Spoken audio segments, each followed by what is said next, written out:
पुत्र चार प्रकार के होते हैं। किसी को बोलना मत, केवल सुन लेना और दिल में समझ लेना, हम कैसे पुत्र है या हमारे यहाँ कैसा पुत्र है, वो केवल समझ लेना। चार प्रकार के पुत्र होते हैं। आप ऐसा समझ लो कि आध्यात्मिक मार्ग में गुरु शिष्य के संबंध में शिष्य भी चार प्रकार के होते हैं और पुत्र भी चार प्रकार के होते हैं। पहला पुत्र शत्रु पुत्र। पूर्व जन्म में किसी से हमारा बैर रह गया है और वो बैर पूरा करने के लिए हमारे वहां पुत्र के रूप में आया है, वो शत्रु पुत्र है। माता पिता की हत्या कर देता है, प्रतिदिन माता पिता को परेशान ही परेशान करता रहता है, कभी भी माता पिता को सुखी नहीं करता है, हर दिन माता पिता को दुखी ही दुखी करता रहता है, कभी कभी तो मारता भी है, कभी कभी हत्या भी कर देता है। तो समझ लेना कि ये कोई शत्रु पुत्र है। पूर्व जन्म में किसी से हमारा बैर रह गया है, वही वो आज पुत्र के रूप में आया है, शत्रु पुत्र। बोलना मत, स्वामी जी ऐसा बोल रहे थे तुम शत्रु पुत्र हो, ऐसा बोलना मत। अभी मुझे 7 दिन इधर रहना है, बोलना मत। समझ लेना, मन में समझ लेना कि आज हमारे घर जो पुत्र है, क्योंकि जो सब सगे संबंधी होते हैं ना, वो कर्मानुसार ही होते हैं। पूर्व जन्म के जो हमारे कर्म है, वो कर्म के भुगतान करने के लिए ही सब आए होते हैं। कोई पुत्र के रूप में, कोई पत्नी के रूप में, पति के रूप में, भाई के रूप में, गुरु शिष्य के रूप में, कैसे भी संबंधी जो मिलते हैं वो सब कर्मानुसार मिलते हैं। अच्छे कर्म है तो अच्छे सब मिलते हैं, बुरे कर्म है तो बुरे मिलते हैं। हमारे अच्छे कर्म संबंध है तो सब परिवार अच्छा मिलता है, तो हमको सुखी करता है। हमारा कर्म संबंध बुरा है तो बुरे लोग मिलते हैं और सब मिलकर हमको दुखी करते हैं। संबंधियों की कोई गलती नहीं है, गलती हमारी है, हमारा ही कर्म संबंध बुरा होता है। तो पहला शत्रु पुत्र, दूसरा ऋणानुबंधी पुत्र। पूर्व जन्म में किसी से हमने धन लिया है और वापस दिया नहीं, और वो यदि पुत्र बनकर आता है तो जन्म से ही खर्चा ही करवाता रहता है। एक तो हॉस्पिटल में वो पैदा होता है तब ही 1-2 लाख का खर्च करवाता है। जन्म से ही बीमार रहता है, हर साल खर्चा ही खर्चा करवाता रहता है, धन जाता ही रहता है। जब वो बड़ा होता है, पढ़ाने में आप बहुत खर्च करेंगे, पढ़ेगा कुछ भी नहीं। धंधा के पीछे आप बहुत इन्वेस्टमेंट करेंगे, वो सब उड़ाता ही रहता है, उड़ाता ही रहेगा, व्यसनों में, कुमार्ग में, पाप के मार्ग में। और जब कभी आपको लगे कि अब मेरा धंधा में पुत्र को सौंप दूं, आप पुत्र को सौंप देंगे तो पूरा धंधा जो है वो चौपट कर देगा, नुकसान ही नुकसान करता रहेगा। समझ लेना कि ये कोई मेरा पूर्व जन्म का ऋणानुबंधी जीव आया है और ये ऋण लेने के लिए आया है। शत्रु पुत्र पहला, दूसरा ऋणानुबंधी, तीसरा उदासीन पुत्र। जो माता पिता को सुखी भी नहीं करता है और दुखी भी नहीं करता है, वो अपनी मस्ती में रहता है, कुछ लेना न देना, मगन रहना। माता पिता को सुखी भी नहीं करता है, माता पिता को दुखी भी नहीं करता है, वो अपनी मस्ती में रहता है। तो ये उदासीन पुत्र है तीसरा। और चौथा सेवक पुत्र। पूर्व जन्म के कर्म संबंध हमारे अच्छे हैं तो श्रवण जैसा पुत्र होता है, जो माँ बाप की सेवा करता है, माँ बाप को तीर्थ यात्रा करवाता है। जो सुख माँ बाप ने अपने जीवन में नहीं देखे थे, वो सुख अपना पुत्र दिखाता है। ठीक से पढ़ाई करता है, माँ बाप की सेवा करता है, पवित्र जीवन जीता है और अच्छा धंधा करता है और माँ बाप को और पूरे परिवार को सुखी करता है और माँ बाप की श्रवण की तरह सेवा करता है, तो समझ लेना कि ये पुत्र सेवक पुत्र है। 4 पुत्र होते हैं, उसमें आज जो धुंधुकारी था ना, वो शत्रु पुत्र था। शत्रु पुत्र था।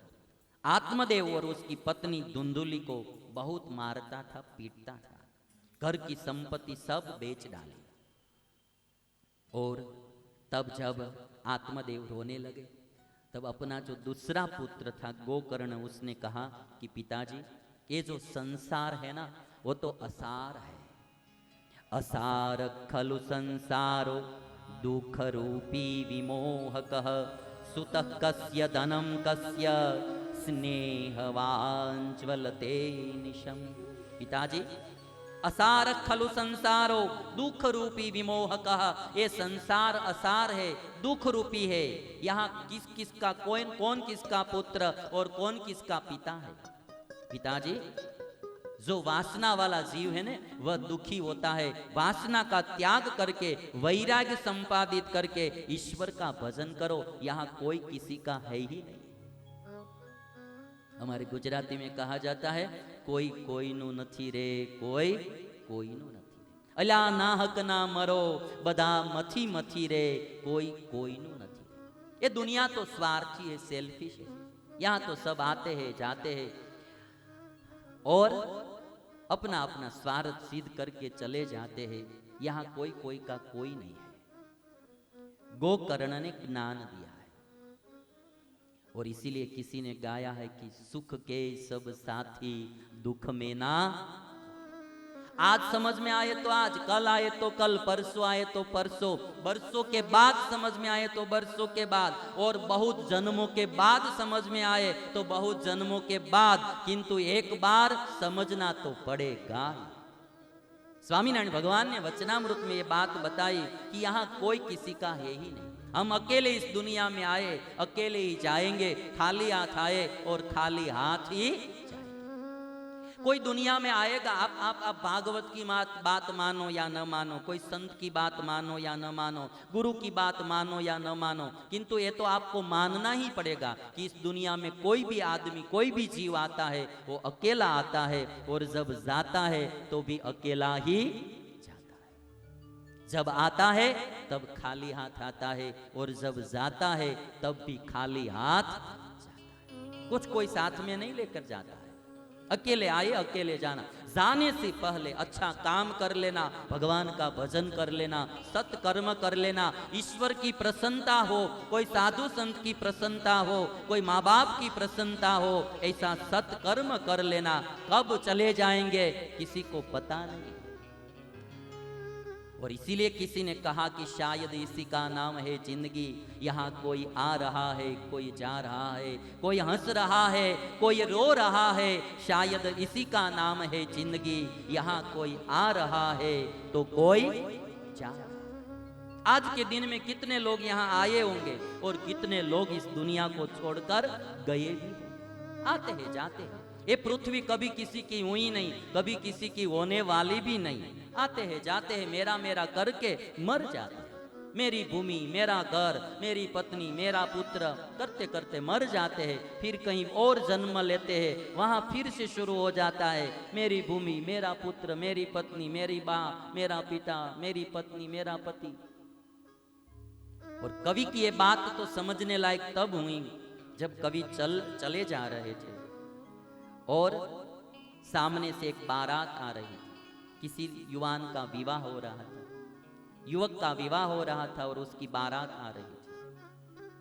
और इधर किसी युवक की मृत्यु हो गई थी। 20-22 साल का लड़का मर गया था, उसका जनाजा जा रहा था। दोनों दृश्य बिल्कुल अलग थे, बिलग थे। उधर बैंड बाजे बज रहे थे, लोग नाच रहे थे, गा रहे थे, धूम मचा रहे थे। इधर सब रो रहे थे, राम बोलो भाई राम, राम बोलो भाई राम, राम नाम सत्य है, राम नाम सत्य है। सब रो रहे थे, जा रहे थे। उधर से बारात आ रही है, इधर से जनाजा जा रहा है। और जब दोनों का क्रॉसिंग हुआ और तब कवि ने लिख डाला कि उधर किसी की बारात आ रही है, इधर किसी का जनाजा उठा जा रहा है। उधर किसी की बारात आ रही है, इधर किसी का जनाजा उठा जा रहा है। उधर वाह वाह है, इधर आह आह है, शायद इसी का नाम है जिंदगी। कोई आ रहा है तो कोई जा रहा है। ये जिंदगी है भाई। इसलिए यहाँ थोड़ा वैराग्य भी होना चाहिए। यहाँ कौन किसका है, सब स्वार्थ से मिले हुए हैं। जब स्वार्थ खत्म हो जाता है तो छोड़ देते हैं। जब पति कमाता है, पैसा लाता है, मनपसंद साड़ी ले देता है, गहने ले देता है, और तब पति बहुत अच्छा लगता है। और जब पति को गरीबी आती है, संपत्ति चली जाती है, तो पत्नी भी साथ नहीं देती। यहीं कोई किसी का है नहीं। और आप सब तो संसार में अनुभव करते ही होंगे, हम भी करते हैं तो आप तो करते ही होंगे। जब स्वार्थ पूरा हो जाता है तो कौन किसको बुलाते?